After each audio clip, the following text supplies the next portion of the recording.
Hi guys, কি খবৰ আপোনালোকৰ? যিহেতু মই এতিয়া ঘৰত আছোঁ আৰু ঘৰত মই এনেই থকাতকৈ ভাবিলোঁ যে মই ভোট জলকীয়া আচাৰকে বনাম। গতিকে এয়া মই এতিয়া ভোট জলকীয়াখিনি ভালদৰে ধুই মেলি কাটি আছোঁ। আপোনালোকে মিডিয়াম চাইজতো কাটিব পাৰে, মই তাতকৈ সৰুকৈ কাটিছোঁ। আপোনালোকে ভোট জলকীয়াখিনি অনাৰ পাছত ভালকৈ ধুই মেলি ৰ'দত শুকুৱাই ল'ব। তাৰ পাছত এনেকৈ মিডিয়ামকৈ কাটিব।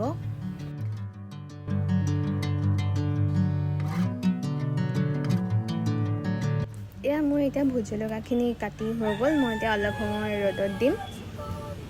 এদিন সম্পূৰ্ণ ৰ'দত দি মোৰ ভোট জলকীয়াখিনি এনেকুৱা হৈ গ'ল।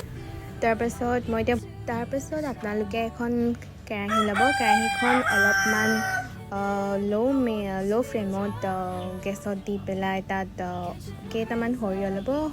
সেই সৰিয়হকেইটা আপোনালোকে অলপ সময় ৰ'ষ্ট কৰি ল'ব।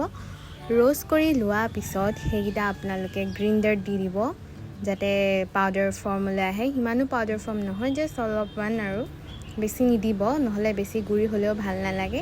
তাৰপাছত আহিম এতিয়া কেৰাহীখনত অলপমান মিঠাতেল দিলোঁ।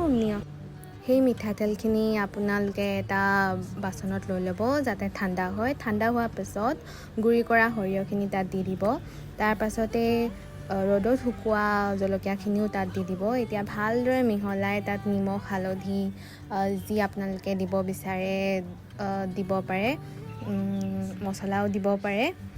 তাৰপাছত এয়া ভালদৰে মই মিক্স কৰি লৈছোঁ। তাৰপিছত খালী বটল এটা লৈছোঁ। আগতে সেই বটলটো ধুই থৈ দিয়া আছিলে। সেই বটলটোত মই অলপ সময় ৰ'দত দি পেলাই ঢাকনিখন খোলাকৈ ৰ'দত দিব, নহ'লে ঢাকনিখন যদি মাৰি দিয়ে তেতিয়া সেই গৰম ভাপটো পানী হৈ ওলাই পৰে আৰু পিছত আচাৰখিনি বেয়া হোৱা চান্স থাকে। আৰু অলপ সময় এনেকৈ ৰ'দত দি আমাৰ সৰিয়হ মিক্স ভোট জলকীয়া আচাৰ হৈ গ'ল। এতিয়া আপোনালোকে খাব পাৰে। আৰু মোৰ চেনেলটো চোৱাৰ বাবে, ভিডিঅ'টো চোৱাৰ বাবে থেংক ইউ। লাইক, ছাবস্ক্ৰাইব কৰিব নাপাহৰিব।